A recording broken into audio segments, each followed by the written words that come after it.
Hindi mo makita sa payslip mo kung magkano yung natatanggap mo?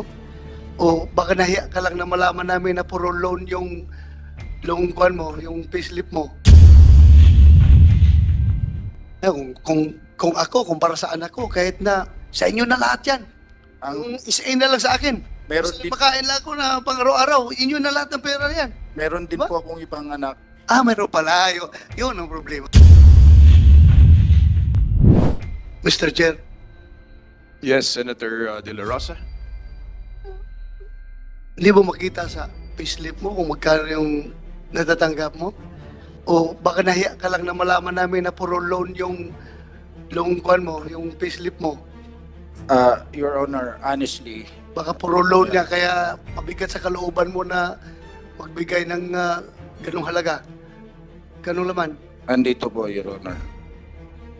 I'm only receiving Base pay lang, huwag na pakialaman yung iba.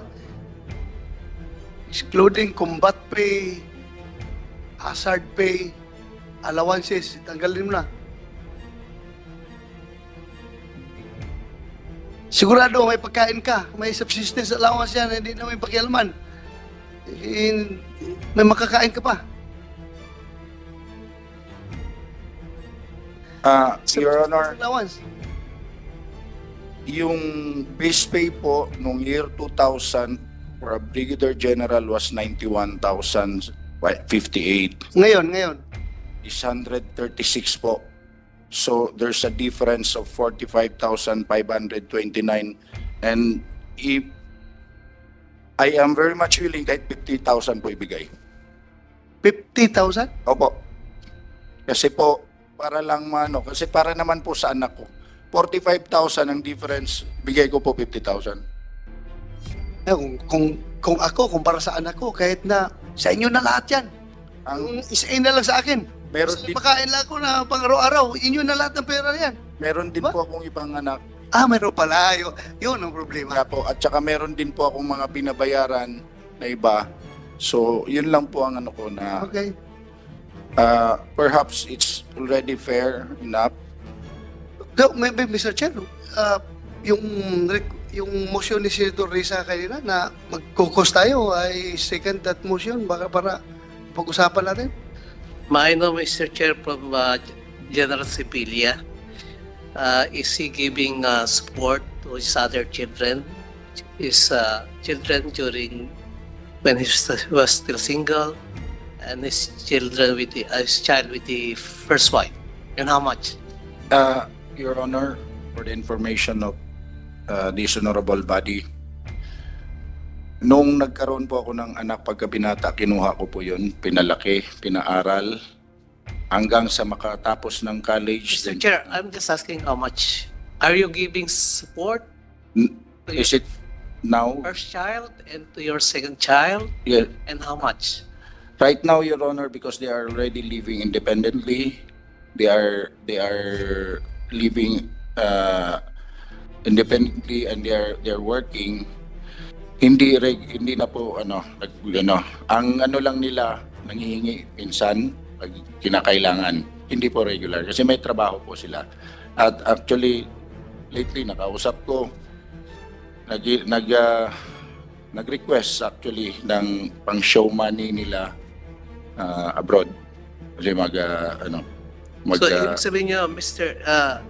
Chair, na wala na kayong, yung dalawa nyo, unang anak ay of legal age na and working. yes, Wala na kayong moral obligation to support. gusto ko lang pong kasi may nabasa po ako na ang support po sa anak hindi naman po natatapos yan ng kung kailangan ng anak ng suporta, like for instance yung nag-request yung panganay ko na magmasteral siya, kahit nagtatrabaho siya noon sa NDCP, sinuportahan ko siya. Yung suporta po hindi naman po nag-ihinto hanggat kayang or hanggat nangihingi yung anak. That would be all, Mr. Chair. Thank you. Mr. Chair. Senator Pimentel. Sorry. Baka malay mo, sa sunod, Malay mo. Hindi lang anghel po ako sa inyo. Anyway, Pwede Mr. mo akong Chair, i-stop. Yes, Representative Pimentel. may I ask again the base pay of General Sevilla? She mentioned 90,000 ba yun? Colonel ba? General? Yan, andito po ang base pay ko po is 91,058 Okay. current po. Now, the base pay is different from the net take-home pay. Yung po yung base pay nyo. So, magkano yung net take-home pay nyo? Wala pa kayong loan deduction? Yung talaga natatanggap po ninyo? Actually po, sa totoo lang, I'm paying insurance premiums. That's why ang take home ko na lang po is 72,544.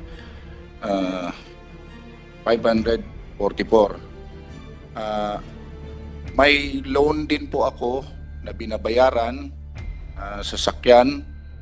So, ako, kagaya ng sabi ko kanina, willing akong ibigay na yung 50. No, wait. Ang tanong ko, magkano net take-home pay mo? Kagaya ng... Kasi yun muna ang i-establish natin. Apo. Because that might be misleading. Iba ho yung base pay, no? He said 91,000. Magkano talaga net take-home pay mo? Less all the deductions, salary, amortization, whatever. 72,000 base po dito sa sa payslip ko po. It's only 72,544. So every month yung po natatanggap ninyo. Opo. And out of that, you are willing to give 50,000 pesos. Yeah po. Opo. To my colleagues, I think that is more than fair enough. In fact, hindi lang po 50% yung binibigay niya, it's already more than 50%. However, if ever we will come into an agreement with the nominee, I think the nominee should execute a deed of assignment so that ang mangyayari niyan, yung sweldo mo, yung sweldo nyo, dalawang check yan. One check will be in your name, one check will be in the name of the oppositor.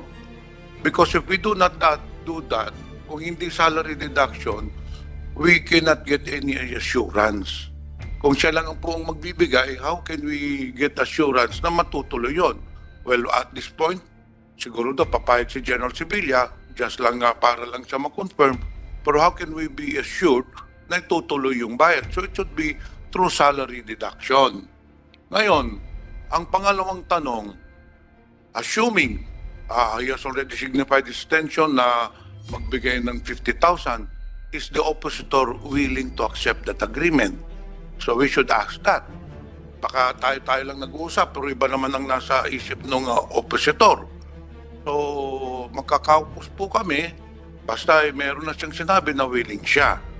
Kaya ito, sa mga lahat ng nominees, babala po ito sa inyo. Huwag kayong masyadong malapitin sa mga babae. You will be assigned in different stations and you will be tempted. Lalo na pag may mamit kayo maganda, sexy. So, wag naman kayo masyadong playboy. Kaya magkakaroon kayo ng problema. Look at what happened to General Sevilla. Kaya I suggest and I urge you to be loyal and faithful to your wives. Thank you, Mr. Chair. Sir, Senator Bongo. sundalo naman po yan sila. Mabait yan. Tawa ng tawa yung pulis, oh. Iba talaga pag mga dad natin, mason. Iba talaga. Ano? Before we proceed, we'd like to acknowledge the presence of Senator Ramon Bong Revilla Jr. Morning, sir. Okay. Can you repeat your advice, Representative Pimentel? Hindi ko Be na-advise- faithful Hindi ko to... na-advise kay Senator Bong yun. Be faithful to your wife. Wives. In the case of General Sevilla, wives yun. Pero doon sa nominees, wife lamang. Thank you. Congressman, you're referring to the soldiers, no? Not to the senator.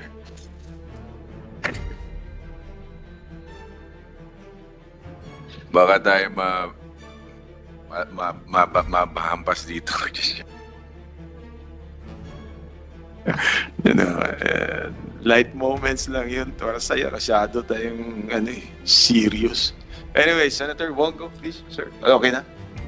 Yes, I would like to, again, the chair would like to recognize the Senator Risa Ontiveros to make a proper motion to suspend the deliberation and for the committee to proceed to have a caucus.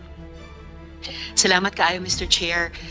Before I make that motion on the instruction of the chair, I just want to make of record and in the hearing po ng ating lahat ng mga kagalang-galang na opisyal ng AFP, something that we've been learning these past 2 weeks, masakit pero napaka-importanting prosesong ito.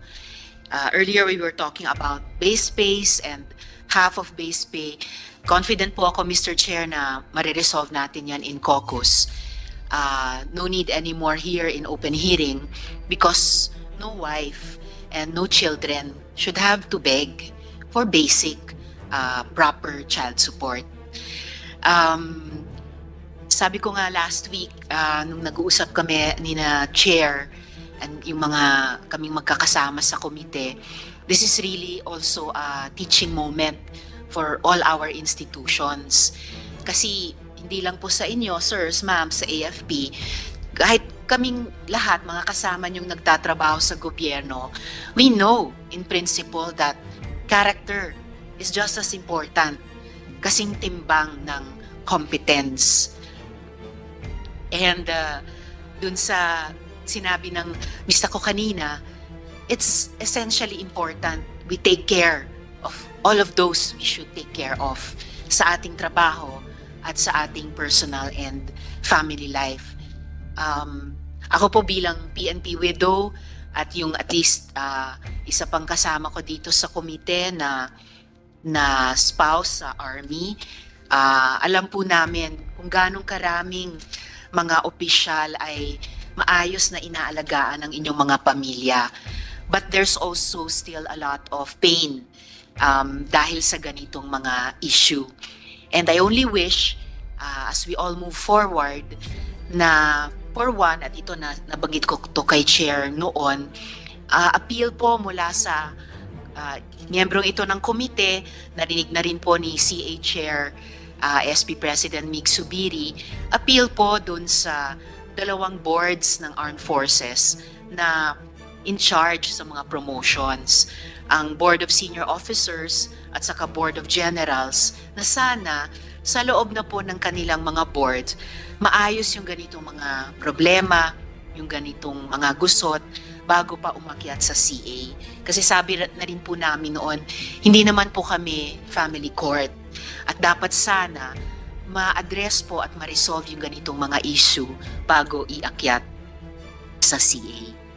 So having said that po, Mr. Chair, in solidarity rin with lahat ng mga wives at widows sa ating mahalagang institusyon, armed and uniformed institutions ng ating Estado, I move to suspend the deliberation on the ad interim appointment of General Sevilla so the committee can go into caucus. I so move, Mr. Chair. There's a motion being seconded. Hearing no objection, hereby approved.